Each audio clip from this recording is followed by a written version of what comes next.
Hello guys, today I'm going to start my new channel that is Fanbang. And Fanbang is completely a platform where you can find all the uh, things related to coding and development. And you can find problems related to the data structures and algorithms, and you can find the development that is web development, I can say, with front end and back end. And I'll be posting weekly 2 videos. And these 2 videos, it may be any day in the week. I will be posting 2 videos per week. And this my channel will be really helpful for the students, like aspiring students who want to get into good product-based companies, because I will be solving those kind of problems that are solved in the real interviews of the product-based companies. Uh, and side by side, I will be posting the videos regarding the development, like how we need to like do the front end development using the latest technologies, and how we can do the back end development, and we can combine both this, and everything we'll be discussing in this channel. So let's get started. Okay, today the problem that we are going to discuss is completely related to set matrix. Okay, set matrix is basically a problem where we need to mark the zeros of the entire row and the column. Entire row and column, what I mean is that you will be given an n into m integer matrix. If an element is zero, you set its entire row and column to zero. You must do it in place. What the question is saying is that you will be given this 2D matrix. You need to find, like, wherever there is zero, you need to mark the entire row and the entire column as zero. That is the question. That is what the question is asking us. So how we can approach this? Basically, we have three approaches for this. Like, first is the brute approach, and the better approach, and another one is like an optimal approach. Okay, the brute approach, how we need to go with the brute approach. Before going to the approaches of solving this problem, we need to understand the basic underlying principle of 2D matrix, like how the 2D matrix is represented in memory, so that we get a good idea on how we can like find the row size and the column size from it. Yeah. Now, if you consider this diagram, you get to know what actually the 2D matrix is represented as. Like, there will be one array. Within the array, there will be multiple arrays stored. This is how we will be representing a 2D matrix in the memory. Like, this is what the array is like. Internally, it will be having some different arrays, and it will be internally having values again. This is what the 2D matrix is. So we'll go through the brute force solution step by step, and we'll try to understand how to solve the brute approach in this set matrix zero problem. Yeah, you can see over here, this is the steps I've written down perfectly so that everybody can understand. Like, brute approach, first step is we need to create a same kind of extra space and traverse through the original input array. What I mean by this step is that we need to create a same kind of matrix like this. This is how the matrix is like. We need to create same kind of matrix, another one, and we can name it anything. Like, if we name it as an extra space, you can name it whatever you think. And we need to copy all the values that are present in this matrix to the newly created matrix. Yeah, that's step two. Once the value is like, create the same kind of extra space and traverse to the original input array. Now we need to traverse through this original input array that we got in the like in our parameter, like argument. We need to traverse through that input array. Once we find zero, then we need to pass our extra space to the other function, and like here you can see, to pass our extra space to the other function. The other function, like, it's named as a mark zeros. We need to pass to that function, and we need to pass the exact like, we need to pass its what is it, indices, like, yeah, indices, I and the j. We actually found that zero. We need to pass its indices and the row size and the column size to this mark zeros function, and it will be marking that entire row and entire column as zero. Now we'll see internally how it is doing that. Like, we got the extra space, and we got the row, and we got the column indices, and we got the row size and the column size. Now you can see here, int I equals to 0, I is less than col size. It means until the complete rows, complete columns, we are traversing through each column, and row is fixed. Here, row is fixed because we are marking the complete row. Now, the row will be fixed. Row is let's say row is 1. Here, row is 0. Just consider this example. Row is 0. Then this row is fixed. And you can say row as 0, and column will be differing, like 0, 1, 2, 3. Yes, in this one, we will be marking the complete row as 0. And over here, we'll be marking the complete column as 0. Like, you will be traversing over here each and every row, and we'll be fixing the column here. The column is fixed over here.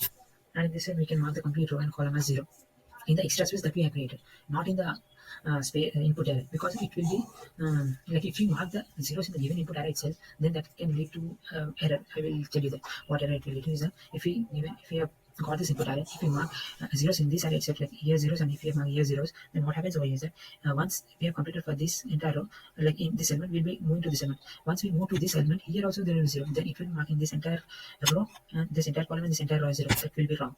So we need to create one extra space so that we can mark only the elements that are present 0 in this. We can mark over in the extra space that we have created. We'll go through step by step. We'll understand nicely. Not worry. And step 2 is that once the value 0 is found, go to the newly created 2D matrix and change its entire row and column to 0. This is what we have done over here. Like, we have found this 0 at this sum in place, that ij, let's say ij, and we are passing that extra space and ij, the row size and column size, to this function mark 0, and it is marking the 0 of the entire row and column. Okay, what actually this function is doing over here is that copy values. Firstly, we have created over here this extra space, right? Like how I told you, we have created extra space, and we need to copy the values from the input array to the newly created array, right? Further, I am passing the matrix, that is input matrix, and the output matrix that I have created newly, that is extra space, to this function, copy values function, and it is taking by reference, means it will be doing in place itself, like input matrix and output matrix. It will be copying all the values from the input matrix to the output matrix. This is the simple function that is copy values is doing. Once it is copied all the values, now let me looking through the entire matrix, and once I find the zero, I'll be going to this function and marking the entire row and column as 0. Yes. Now return back to the input array and continue traversing array. And again, if 0 is found, repeat step 2. That is this step until the complete input array is traversed. Now, in this way, we need to traverse the entire input matrix that is given in over here. We need to traverse the complete matrix, and if we find the 0 over there, then we need to mark that entire row and column as 0 as I told you. For entire input array, we need to traverse.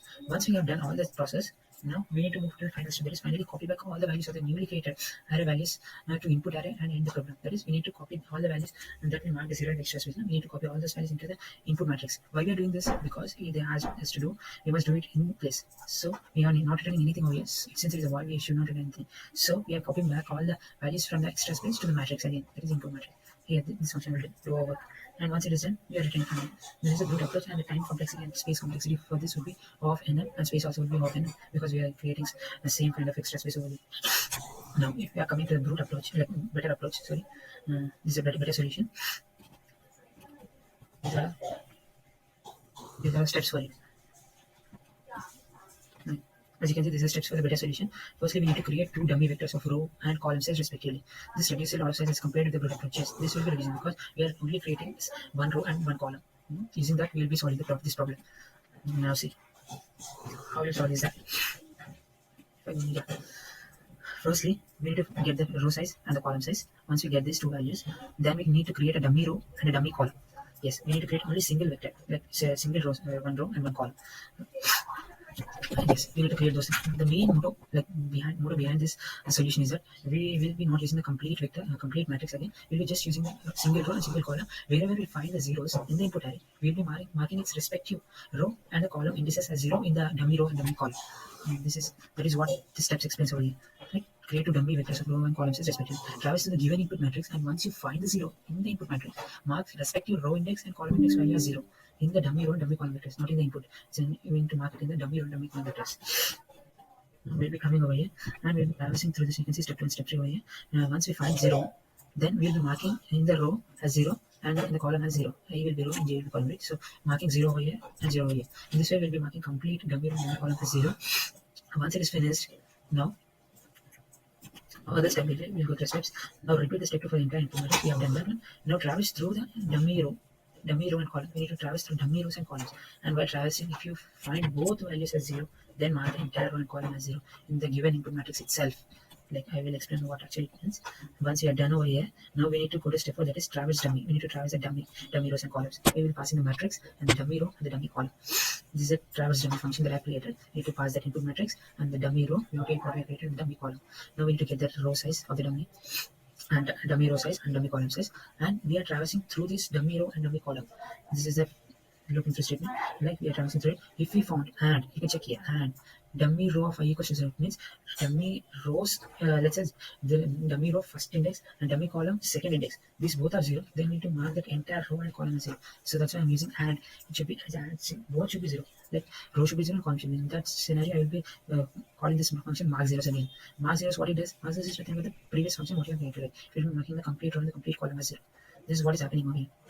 After that step 4, we will just simply writing, that's it. Since we are doing this in the given matrix itself, that's the solution for that. And we need to traverse this and map the entire row and column as 0 in the given input matrix itself. That's it. Now step 4, repeat step 4 for the complete dummy row and column traverse. We need to do for all the zeros that are present in the dummy rows and matrix.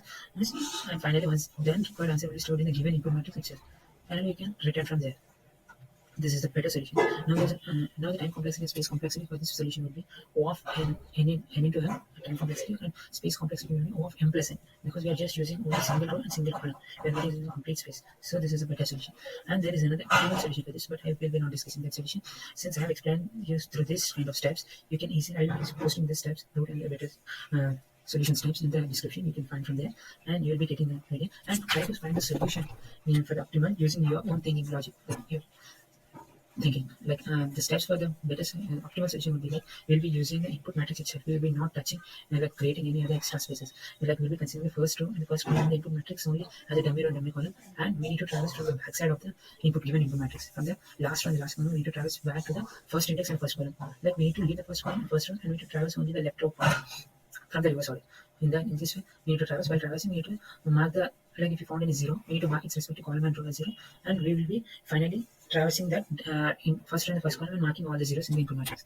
That is how the optimal solution will be. And for that, the complexity would be time complexity of n, and space will be of one only because we are not using any extra space over there. So try to find the optimal solution by yourself. If you want, I will be like it's better. I will be posting the steps for perfect steps how you need to solve the optimal solution step by step approach, and you will be getting the idea how to solve the optimal solution. Yeah, how to solve this problem using optimally. I will post it. And this is how this problem should be solved. Thanks.